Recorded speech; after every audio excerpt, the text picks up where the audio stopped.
Hello everyone! Welcome to another day of fun-filled learning experience. My name is Jasper Radilios, your reporter for today. My respect to our course instructor, Madam Beverly Love Rebosora. Good day po, Madam. And of course, to my BSA English 2A classmates, good morning to all of you guys. Today, we will be learning another important topic because as future educators, our task is not just to facilitate but to assess our future students in their learning or their status of learning. So this topic will hopefully help us shape the students' learning, or should I say inculcate learning in the minds of our future students. And of course, this is also applicable to us. But before anything else, let us be guided by our objectives, and hopefully at the end of this discussion, we can achieve all those objectives. Our first objective is identify what performance and observation-based assessment is.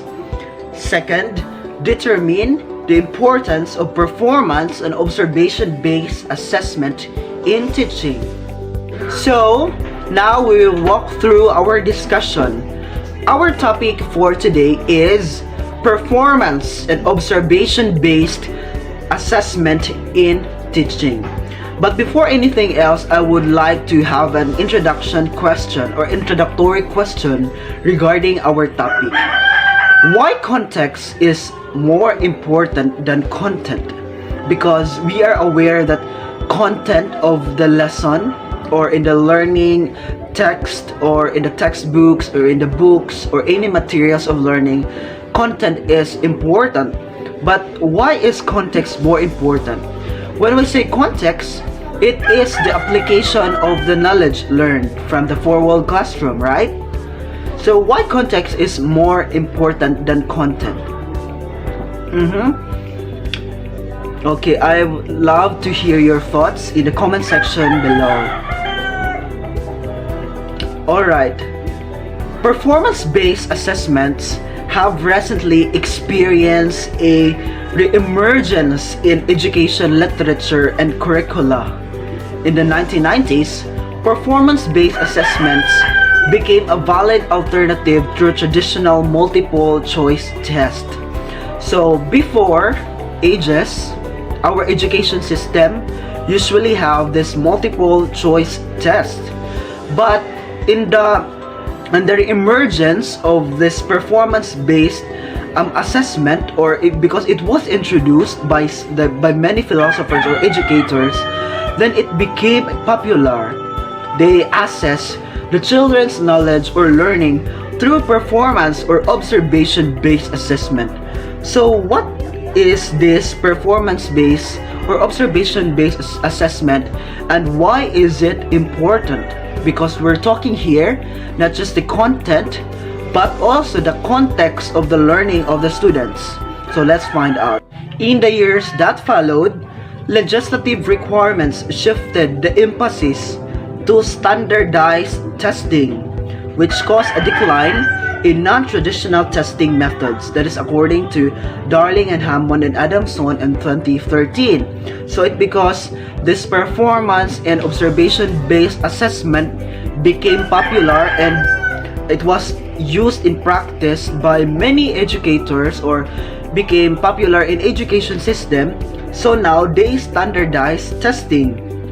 And currently, more school districts and universities are seeking authentic measures of student learning. When we say authentic, meaning to say that there is real, or we could really measure on how the students are learning, or are they really learning, especially now that we are having mostly online classes because we do not have face-to-face, except for just the courses in the Philippines, they have face-to-face. But in majority of the college courses, we are only doing this blended learning, online learning, and modular. So in this time of pandemic, we can really ask if our learning is really authentic, or the students are really learning, or they are just complying the requirements. So there's a difference between learning or just complying. Performance-based assessments have become increasingly relevant. So, especially now, if we are going to relate performance-based and observation-based assessment, if our instructors will assess through our performance and not just through our quizzes or any measurements. So if they're going to assess or observe through our performance, so they can assure if the students are really learning. Because if you can apply or perform the lesson or what you have learned out from the textbook or out from the discussion of the teacher, then the teacher is certain that the student is really learning. The definition of performance-based assessments varies greatly, of course, because it depends on the author, disciple, publication, and intended audience. So there are a lot of definition about performance-based or observation-based assessment.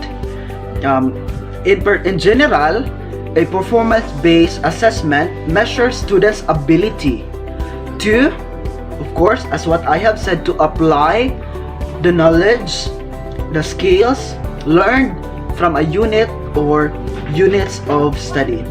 For example, in the tangible context or in the visible context, we are learning about how to save our planet, but the students who are learning from the classroom are throwing garbages anywhere. So what is the use of knowledge learned? So that is really different, or should I say hypocrite, because you cannot apply those learnings. You are not really learning. You are just in the content but not in the context. So alright, I hope you know the difference between that and you know how to apply what you have learned. Especially during these times that we are in the crisis, the discipline we have learned should be applied and should be fostered in the society. Am I right, students? Okay, I hope you got my point. Typically, the task challenges students to use their higher order thinking skills to create a product or complete a process. So because there is a need of application, so of course there should be a creation of product or completion of process. Say for example, we are learning about research. So the research should be applied and should be beneficial because ganyan naman talaga yung purpose ng research. We can apply those learnings or what we found out in our study or throughout the process of our research so that it can be beneficial to the society. For example, in our PPT, we have tasks can range from a simple constructed response to short answer, of course, to a complex design proposal of a sustainable livelihood. So if we are going, for example, to research about the sustainability of a livelihood of the certain place, then we're going to give suggestions based from what we have learned about our study para hindi naman po masayang yung mga ginastos natin throughout the study because this is costly. Learning is costly. That is why there is a need of application to what we have learned in order for it to become beneficial and hindi maging waste of time lang ating pag-conduct or ating pag-learn. Am I right? Okay, let's proceed to the next slide. Now we will be viewing a short video clip from the internet that will help us understand more what is performance and observation-based assessment through this animation. Please watch this. Let's see. What do you guys think the students on the board are doing? Oh, that's okay. I'm gonna tell you anyway. What is performance-based assessment? Performance-based assessment is an alternative assessment that requires students to construct a response, create a product, or demonstrate an application of knowledge in authentic context. My students here are the best example for that. They're applying what they have learned. So I am going to assess them through their performances. Importance of performance-based assessment. Here is Teacher Johannes to tell us the importance of performance-based assessment. In the act of learning, people obtain content knowledge, acquire skills, and develop work habits, and practice the application of all three to real-world situations. Performance-based learning and assessment represent a set of strategies for skills and work habits through the performance of tasks that are meaningful and engaging to students. Things to consider in conducting performance-based assessment. To give you the things that need to be considered in conducting performance-based assessment, we have here Teacher Tiffany. In performance-based assessment, there are things to be considered, or shall we call it criteria. First, content and skill targets to be assessed. Second, resources needed. Third, cost and efficiency. Fourth, fairness. And last but not the least, significance. Steps in conducting performance-based assessment. To elaborate the steps in conducting performance-based assessment, here is Teacher Farah. To be more organized, there should be procedure to follow. So, here are the steps in conducting performance-based assessment. First, identify the performance task in which students will be engaged. Second, develop descriptions of the task and the context in which the performance is to be conducted. Third, write the specific question, prompt, or problem that the student will receive. So for structure, it could be individual or group. For content, it could be specific or integrated. And for complexity, should it be restricted or extended? So make sure to follow the steps accordingly. Thank you! Okay, now that we already understood what is performance and observation-based assessment in teaching, let us now get to know the essential components of performance and observation-based assessment in teaching. We actually have five components of performance and observation-based assessment. First, we have the complex. Second, authentic. Third, process or product-oriented. And the fourth component would be open-ended. And the fifth one is time-bound.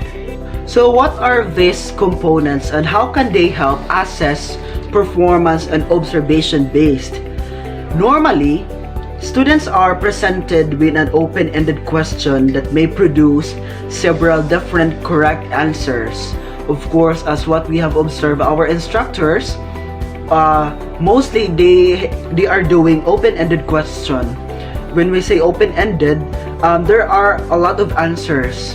There are a lot of correct answers that the students can generate out from that question because you are giving them an opportunity to think deeper out from the question and unleash their creativity or their higher order of thinking skill, because performance and observation-based assessment is really concerning about higher order thinking skills, because we are producing here a product. In the higher level task, there is a sense of urgency for the product to be developed or the process to be determined, as in most real world situations, because there is an authenticity that we wanted to imply in our learning or the knowledge that we have learned. So there should be a product developed out from what you have learned. Number 1. Assess students' abilities to do. Number 2. Assess skills that cannot be assessed through more traditional methods. Number 3. Assess thinking processes as well as products. Number 4. Use to improve instructional practice. Thank you so much everyone for listening, and I hope you have learned a lot in our discussion today about performance and observation-based assessment in teaching. So we have unlocked another knowledge and answered our introductory question on why is context more important than content. I hope you have learned a lot. Thank you so much everyone for listening. This has been your reporter. My name is Jasper Adilius. Thank you so much and God bless everyone. Keep safe po tayong lahat.